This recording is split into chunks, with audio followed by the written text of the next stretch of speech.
नमस्कार दोस्तों, आज हम आपको इस वीडियो में बताएंगे कि कुछ इन्फिनिटिव्स जो होते हैं उनका पैसिव वॉइस कैसे बनाया जाता है।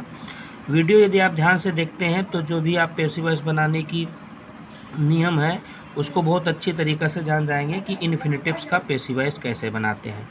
तो पहले मैं आपको ये क्लियर कर दूं कि इन्फिनिटिव्स होती क्या है। तो इन्फिनिटिव्स वो सेंटेंस होता है जिस किसी सेंटेंस में किसी वर्ब से पहले टू लिखा रहता है और उस पर वर्ब की फर्स्ट फॉर्म पीछे लिखी रहती है, वो इन्फिनिटिव्स होती है। इसको समझेंगे कुछ एग्जांपल के द्वारा। जैसे यहाँ पर लिखा है, अगर कोई सेंटेंस आपका इन्फिनिटिव्स में है, मतलब एक्टिव वॉइस में है, तो उस एक्टिव वॉइस में होने में उसको टू और वर्ब की बेस फॉर्म होनी ज़रूरी है। टू और वर्ब की बेस फॉर्म अगर होगी और उसको अगर आप पैसिव वॉइस में कन्वर्ट करेंगे तो पैसिव वॉइस में कन्वर्ट करते समय उस सेंटेंस में टू प्लस बी और वर्ब की थर्ड फॉर्म यूज करनी होगी, जिससे वो आपका सेंटेंस पैसिव वॉइस में बनेगा। इसको देखते हैं इस एग्जांपल के द्वारा कि यहाँ पर लिखा है I am to do it. अगर आपको इसकी हिंदी जाननी है तो इसका मतलब होता है कि I am to do it, मुझे इसे करना है। अब यहाँ पर देखिए कि ये जो डू मीन्स होता है करना और ये वर्ब की फर्स्ट फॉर्म है और इससे ठीक पहले टू का यूज़ हुआ है। तो ये जो सेंटेंस है ये इन्फिनिटिव्स है, ये टू हमारा इन्फिनिटिव शो कर रहा है। अब यहाँ पर हमने आपको बताया कि जब पैसिव वॉइस में सेंटेंस को बनाएंगे तो उसमें टू बी और वर्ब की थर्ड फॉर्म का प्रयोग करना है। तो यहाँ पर देखेंगे क्योंकि ये हमारा जो है ऑब्जेक्ट है और ऑब्जेक्ट को हम पैसिव वॉइस में सबसे पहले लिखेंगे, ये लिख दिया हमने। और जैसे यहाँ आई के हिसाब से एम का यूज़ हुआ है तो उसी कंडीशन में इट के अकॉर्डिंग इज का प्रयोग हुआ है यहाँ पर। उसके बाद ये हमने लिख दिया टू और बी का प्रयोग करना है, तो यहाँ पर टू और उसके बाद बी का यूज़ होगा।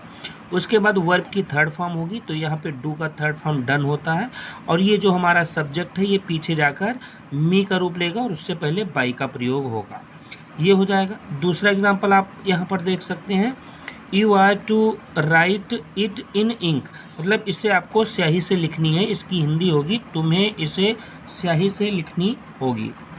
अब इसमें यहाँ पर देखते हैं कि ये राइट जो है हमारा वर्ब की फर्स्ट फॉर्म है और इससे पहले ये टू लगा है, तो ये हमारा इन्फिनिटिव्स हो जाएगा। और इसको अगर हम पैसिव वॉइस में चेंज करेंगे तो इसको देखते हैं इसमें ऑब्जेक्ट कहाँ है। तो ऑब्जेक्ट हमारा ये यहाँ पर है इट, और उससे हिसाब से हम इट सबसे पहले लेकर आएंगे। तो ये यू हमारा प्लूरल था, इसकी वजह से यहाँ पर आर का यूज़ हुआ था। और ये इट जो हमारा सिंगुलर सब्जेक्ट है, तो यहाँ पर इज का प्रयोग हो जाएगा।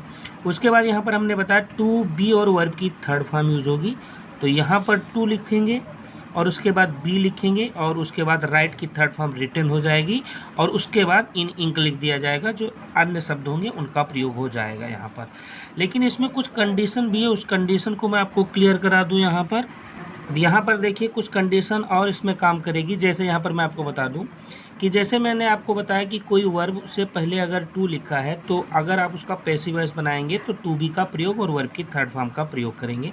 लेकिन ये शर्त हमेशा अनुसरण नहीं करती है, यहाँ पर हमने लिख रखा है, क्योंकि यदि टू और वर्ब की जो फर्स्ट फॉर्म है उसको करने वाला कोई कर्ता का उल्लेख टू प्लस वर्ब से पहले हो चुका है तो टू प्लस वर्ब को टू बी प्लस वर्ब की थर्ड फॉर्म में नहीं बदलते। ध्यान से समझिएगा, अगर किसी सेंटेंस में टू और वर्ब की बेस फॉर्म लिखी है और उससे ठीक पहले कोई सब्जेक्ट लिखा है, जैसे जो वर्ब होगा उसको करने वाला कोई सब्जेक्ट अगर इस वर्ब से पहले लिखा है तो फिर उस कंडीशन में हम टू बी और वर्ब की थर्ड फॉर्म नहीं यूज करेंगे। उसको एग्जाम्पल के द्वारा आप बेहतर तरीके से समझ पाएंगे।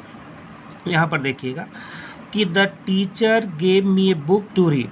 अब यहाँ पर देखिएगा कि ये टू तो हमारा इन्फिनिटिव्स हो जाएगा, टू तो इन्फिनिटिव्स हो जाएगा। यहाँ पर देखिए कि ये टू यूज़ हुआ है और ये हमारा वर्ब का फर्स्ट फॉर्म है और यहाँ पर देख सकते हैं कि ये इन्फिनिटिव्स का प्रयोग हुआ है। तो अब इस चीज़ को देखिएगा कि जो टीचर ने है वो मुझे बुक दी है, तो ये किताब पढ़ने के लिए दी गई है। तो पढ़ने के लिए कौन यहाँ पर सब्जेक्ट होगा? पढ़ने के लिए यहाँ पर मी जो है ये सब्जेक्ट होगा।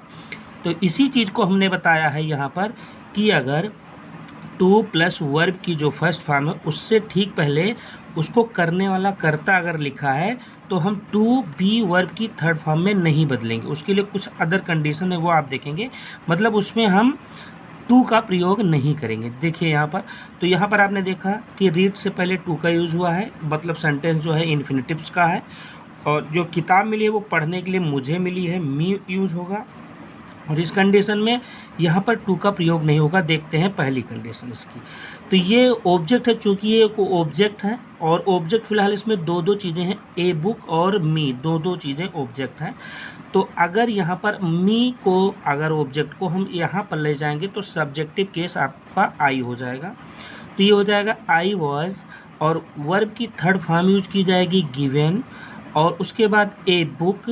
तो यहाँ पर आप देखेंगे कि यहाँ पर मी का आई हो गया, आई के साथ वाज का यूज हुआ, I was given a book by the teacher to read. यहाँ पर आप देखेंगे कहीं भी बी का प्रयोग नहीं हुआ, यहाँ पर इस चीज़ का प्रयोग नहीं हुआ है। मतलब बाकी जो चीज़ें हैं वो तो रहेंगी ही रहेंगी एज इट इज़।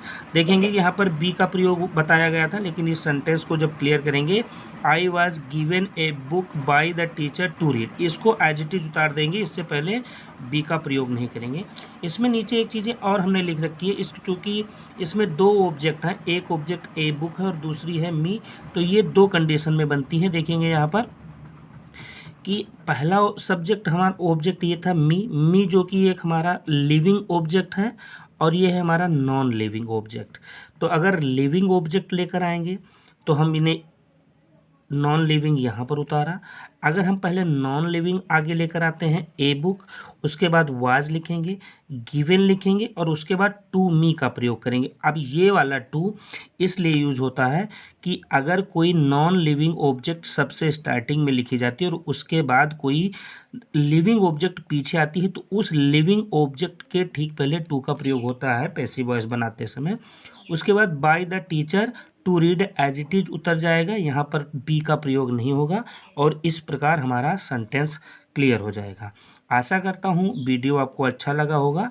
अगर इसमें कोई आपको कन्फ्यूज़न है तो आप कमेंट करके पूछ सकते हैं। धन्यवाद।